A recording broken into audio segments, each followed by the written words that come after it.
So, sitting meditation we call formal meditation.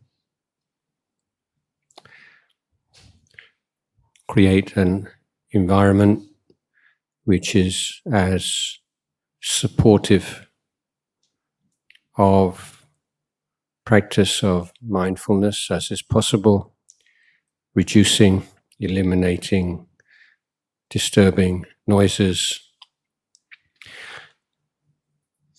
Environment in which the temperature is not too hot, not too cold, not too stuffy. Clothed in loose-fitting garments. Sitting in an appropriate posture. Cross-legged posture has many advantages.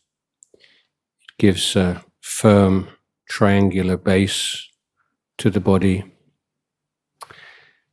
and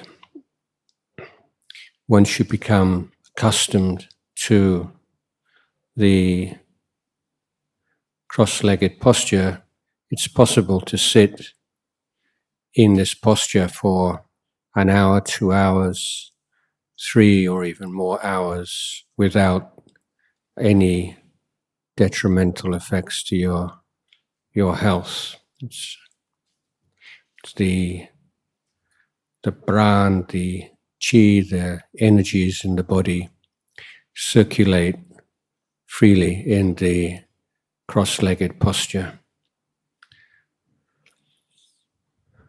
The two main features of the posture to remember are to keep a straight back, straight but not rigidly straight.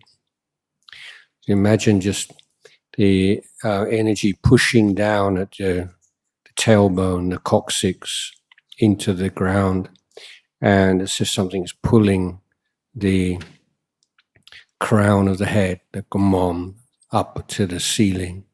So the stretching of your spine, stretching upwards through the head and down through the coccyx.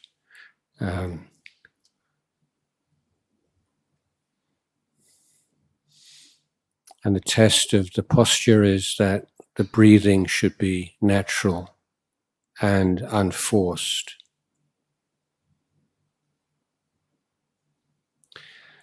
Now, the initial goal of meditation is to create and sustain a stream of mindfulness. So, undisturbed, uninterrupted mindfulness. Is when mindfulness is sustained for a certain period of time, that certain qualities of mind appear. The mind becomes very stable. There's an intense feeling of well-being. The mind is very bright, sharp. And at the same time as there is this sense of stability and like rock-like, mountain-like stability, there is a gentleness and a flexibility to the mind. All these are attributes of we call samadhi. So samadhi means stable mindfulness. Sati, satiyan, that's samadhi.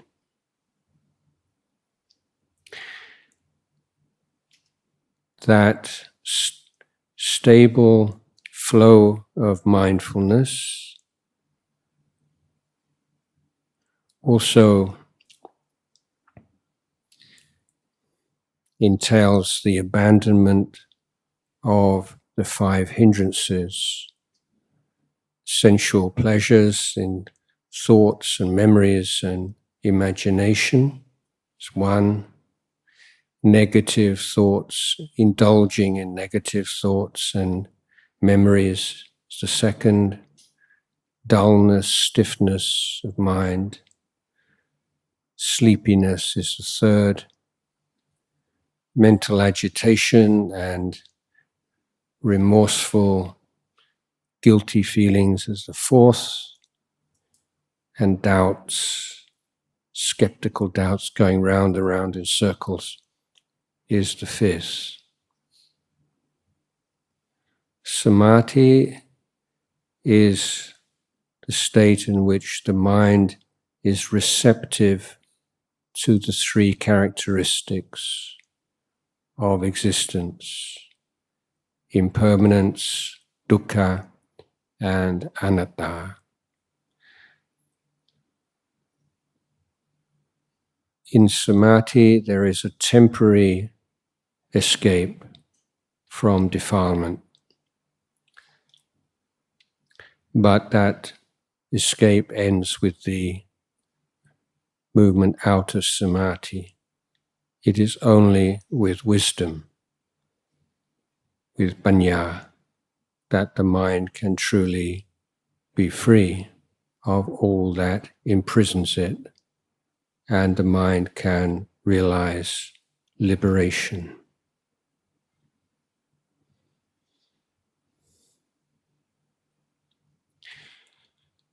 To train in mindfulness, mindfulness needs an object, clearly defined object. There are many different objects to choose from. Last couple of days, we've been focusing on breath meditation, and I've given you some options and possibilities of different ways of meditating on the breath or being mindful of the breath. Being simply mindful of the sensation of the breath, or mindful of the sensation of the breath having divided it into sections, beginning, middle, and end of inhalation and exhalation, and also being mindful of the gap between inhalation and exhalation, exhalation and inhalation. I've also suggested some meditators prefer to use a mantra, use a two-syllable mantra, such as Buddho, or the Thai translation, Ru, Boon, or simply in and out will also work. If you feel no sense of connection with the breath, it's a good method for most people, but not everyone. And an alternative is to just take the bodhigam, the mantra, such as Buddho, and sustain awareness on that without taking any interest in the breath. So simply in the mantra, trying to create that bright awareness using the mantra independent of the breathing. That's also possible.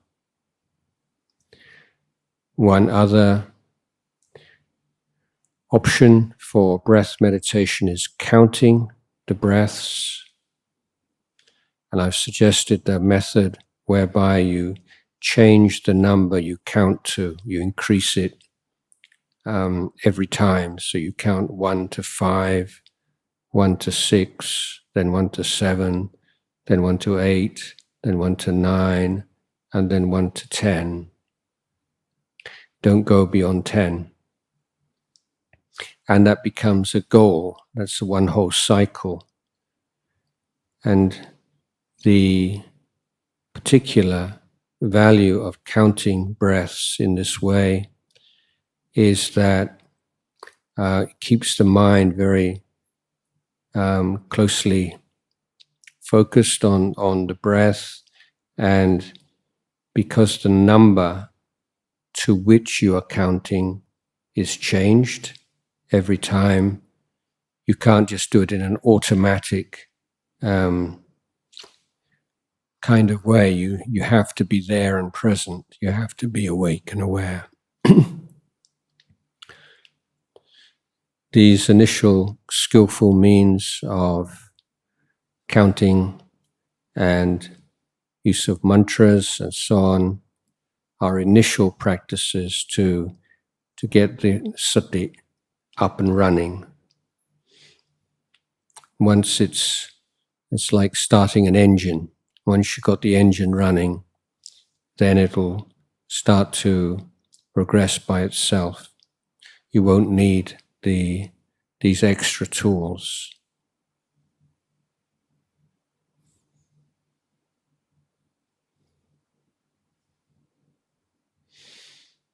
As I've mentioned on a number of occasions, motivation is really important. If you start off with the right motivation at the beginning of the meditation, it will be much easier. If you're not really committed to it, you're just sitting there because it's the time or because everyone else is doing it, you won't have the sufficient basis for progress in the practice.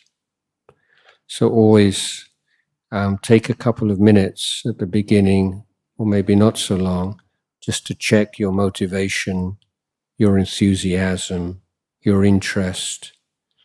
And if it's lacking, then spend a little time reflecting on why this practice is so important and the value that you see it contributing to your life.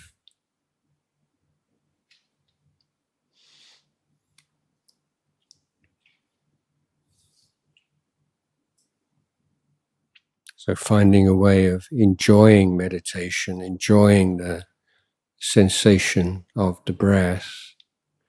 It's not enjoying in the way that you'd enjoy some delicious food, but the way that you would enjoy or appreciate some artistic masterpiece, a painting or a piece of music where there's that enjoyment coupled with some very deep appreciation of the skill and the craft of the present in the artistic masterpiece. You have that same kind of quality of mind with the breath, and interest and enjoyment and appreciation.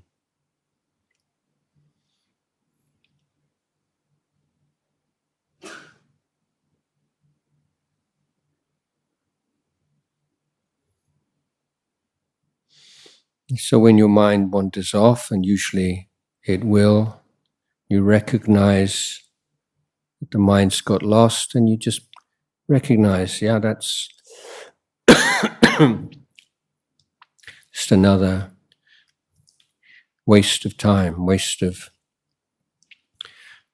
my life. It's how many lifetimes, countless lifetimes have you spent just thinking about useless things. There is a sense of, enough's enough. Let's take the mind back to something more important and more vital to my well-being.